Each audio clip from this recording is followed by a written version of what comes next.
आज हम सीखेंगे तुल्य अनुपात।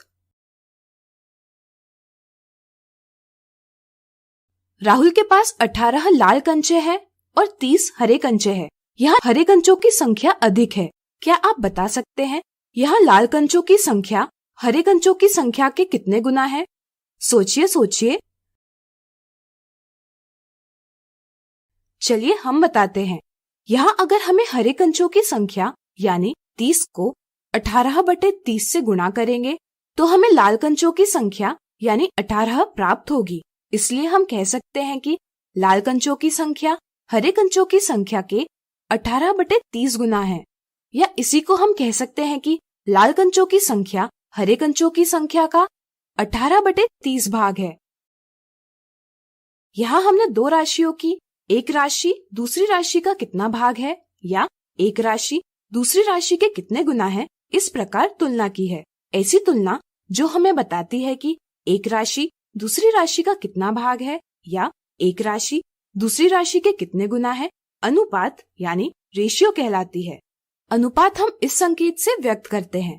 जैसे यहाँ लाल कंचों की संख्या का हरे कंचों की संख्या से अनुपात है 18:30, जिससे पता चलता है कि लाल कंचों की संख्या हरे कंचों की संख्या के 18/30 गुना है। इसी तुलना को हम उल्टा करके भी बता सकते हैं। जैसे यहाँ हरे कंचों की संख्या लाल कंचों की संख्या को 30/18 से गुना करने पर प्राप्त होती है। इसलिए हम कह सकते हैं कि हरे कंचों की संख्या लाल कंचों की संख्या के 30/18 गुना है, यानी कि हरे कंचों की संख्या का लाल कंचों की संख्या से अनुपात है 30:18।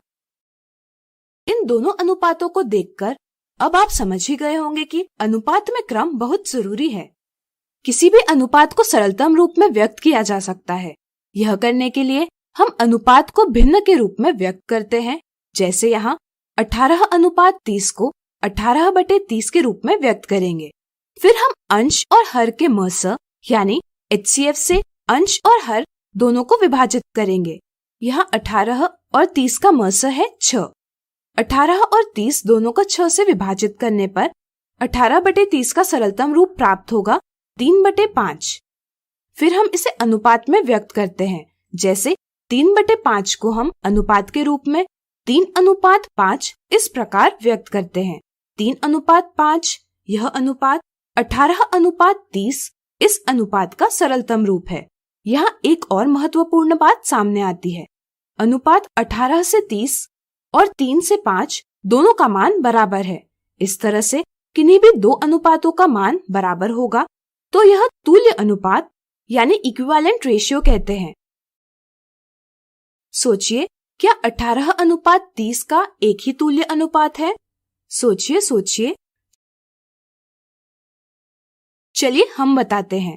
यदि हम 18:30 को भिन्न के रूप में व्यक्त कर इसके अंश 18 और हर 30 दोनों को 2 से विभाजित करते हैं तो हमें भिन्न प्राप्त होगी 9/15, जिसे अनुपात में 9:15 इस प्रकार व्यक्त किया जा सकता है।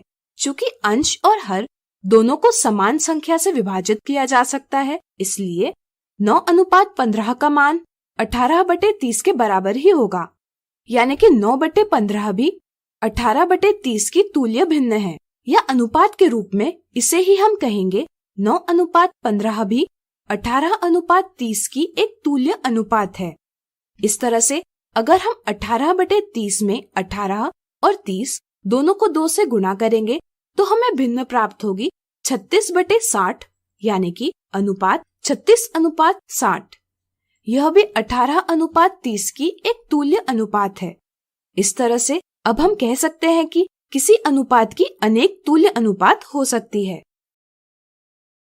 अब सोचिए, आपको दो अनुपात दिए हैं, जैसे 9:15 और 6:10। अगर हमें इनकी तुलना करनी होगी तो यह हम कैसे करेंगे? सोचिए सोचिए। आपने बिल्कुल सही सोचा।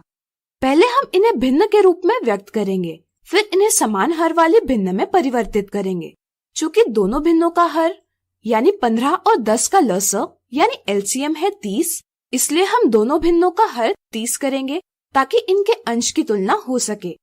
9/15 का हर 30 बनाने के लिए हम अंश और हर दोनों को 2 से गुणा करेंगे।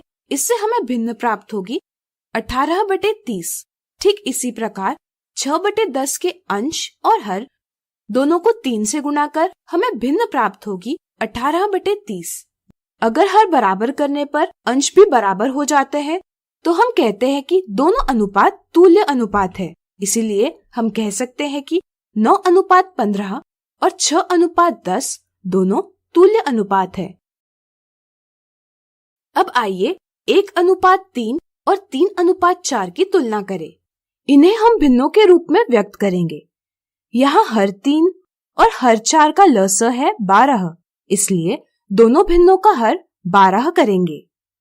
1/3 गुना 4/4 बराबर 4/12 और 3/4 गुना 3/3 बराबर 9/12।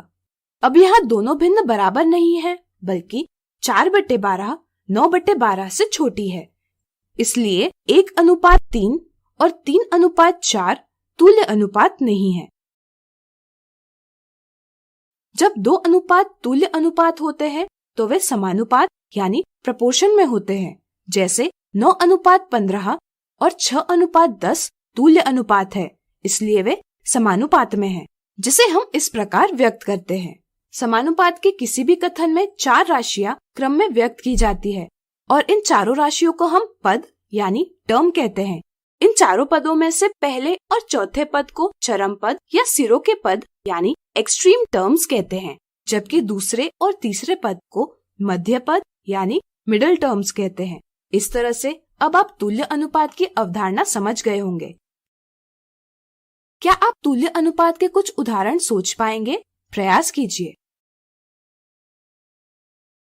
इस प्रकार आज हमने सीखा तुल्य अनुपात। अगले वीडियो में कुछ उदाहरणों से इसे और अच्छे से जानेंगे।